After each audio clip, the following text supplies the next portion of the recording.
Okay, so now I'm just trying to scout out where I want to make my cuts with the plasma cutter. Ideally, I want it to be a little wider than the width of the engine itself. I think I'll just take it straight up from the bottom of the transmission tunnel there, or the engine tunnel, I guess, in the van, and go from there.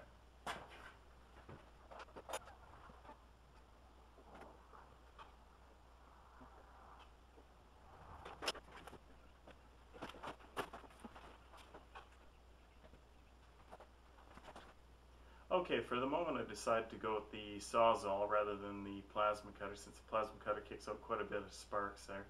Especially on the passenger side, it's kind of critical since the fuel lines are still underneath the floor right there. They're all drained of fluid, but I'm sure they're still quite flammable. I'm going to go with that until I run out of blades, which shouldn't take too long since I've only got 2 left. And then I'll move on to the panel cutter as much as I can use that, and then I'll finally move back on to the plasma cutter if necessary.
Well, that's the end of the Sawzall blades. A friend borrowed it and didn't replace the metal cutting blades that I had. He replaced the wood destruction blades, but not the metal cutting ones that he used. So I was kind of scraping the bottom of the barrel, and that was my last of my iffy ones that was left. I'm hitting something underneath the floor there, and not able to cut through it. I've got a whole, I don't know, 6 or 8 inches left to cut, so what I'm going to do is I'm going to drill a hole in the floor and use the panel cutter to catch that last bit. Okay.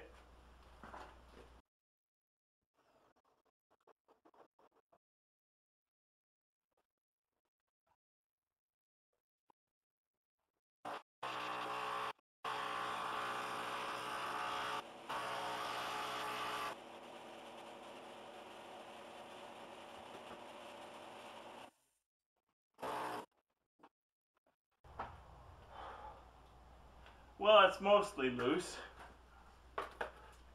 See if we can lift it out now.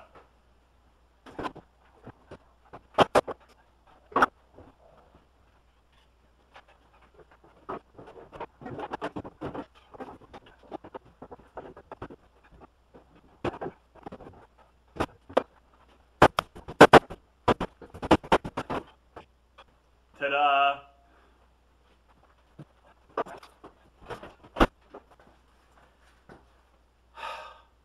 Okay, so I had a quick look at the engine and didn't see any damaged injector lines from my, cutting that firewall out. As well, I didn't see any electrical lines damaged.